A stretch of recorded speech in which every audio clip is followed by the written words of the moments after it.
Iran ఒకవేళ నన్ను గనక చంపితే ఏం చెయ్యాలి అన్నది నేను మా అధికారులకు చెప్పేశాను.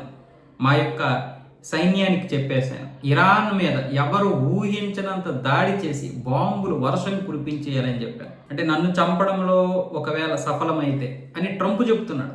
తన సోషల్ మీడియా ట్రూత్తో పాటు అక్కడ ఉన్నటువంటి వాళ్ళ అమెరికాకి చెందినటువంటి మీడియాకి చెబుతున్నటువంటి మాటలు ఏంటంటే ఇవి: నన్ను చంపితే మొత్తం లేపేయండి, ఇరాన్ని పూర్తిగా నాశనం చేసేయండి. అయితే నన్ను చంపడంలో ఇరాన్ విఫలమవుతుందే తప్ప సఫలమవుతుందని నేను అనుకోవడం లేదు.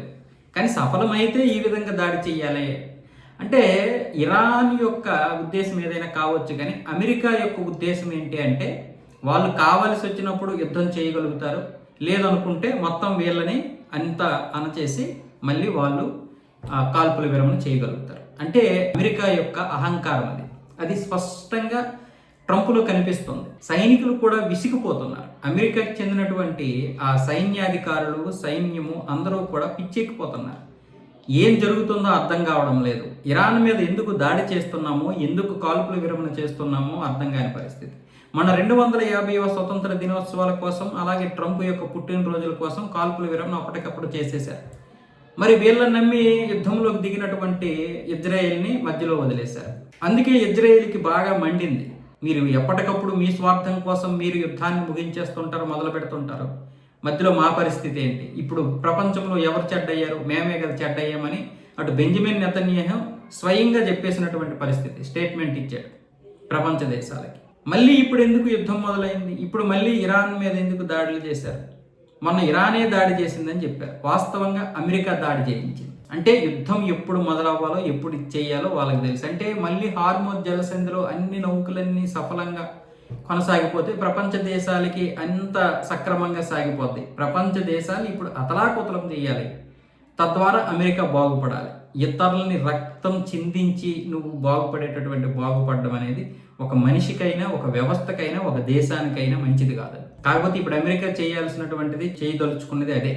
ఇతర దేశాలకి ఇబ్బంది కలిగించి ఆ శవాల మీద పేలాలు ఏరుకునేటటువంటి పరిస్థితికి ఇప్పుడు అమెరికా వచ్చేసింది. అంటే లోపాయికారికంగా ఎంత ఆర్థికమైనటువంటి పరిస్థితులు ఉన్నాయో చూడండి. అంటే ఆర్థిక దిగాలతనం, అంటే ఆర్థిక పతనానికి దగ్గరవుతున్నటువంటి పరిస్థితులు. మన జీడిపి అంత ఉండకపోవచ్చు, కానీ పరిస్థితి, మనిషి ఎంత ప్రశాంతంగా బ్రతుకుతున్నాడు. మన దగ్గర కష్టాలు లేవంటే ఉన్నాయి. మనకు ఉన్నటువంటి ఆర్థిక పరిస్థితిని మెరుగుపరుచుకుంటూనే మనకు ఉన్నటువంటి కష్టాలని అధిగమించుకుంటూ ముందుకు వెళ్తున్నాం. కేవలం అమెరికా లాంటి దేశం భారతదేశం మీద ఏదైనా పడుతుందా అంటే ప్రతి విషయంలో గుర్తుపెట్టుకోండి, భారతదేశం లాంటి దేశం మీద ఎప్పుడు ఎఫెక్ట్ చూపించే విధంగానే ఉంటుంది. వాళ్ళు చేసినటువంటి తప్పు ఏంటి? చైనాని అభివృద్ధి అంటే చైనా ఎంత దినిగా అభివృద్ధి చెందుతుంది, సూపర్ దేశంగా ఎదుగుతుంది అని ఊహించలేదు వాళ్ళు.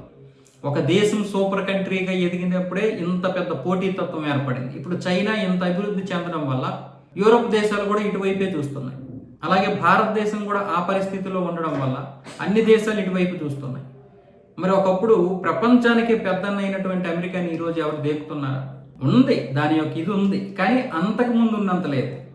ఇప్పుడు అమెరికానే గొప్ప అనే ఏం లేదు. అది మళ్ళీ కావాలని ఇప్పుడు ట్రంప్ తాపత్రయం. అది కుదరదు, అది ఎప్పటికీ కుదరదు. ఆ అహంకారాన్ని విడిచిపెట్టాలి.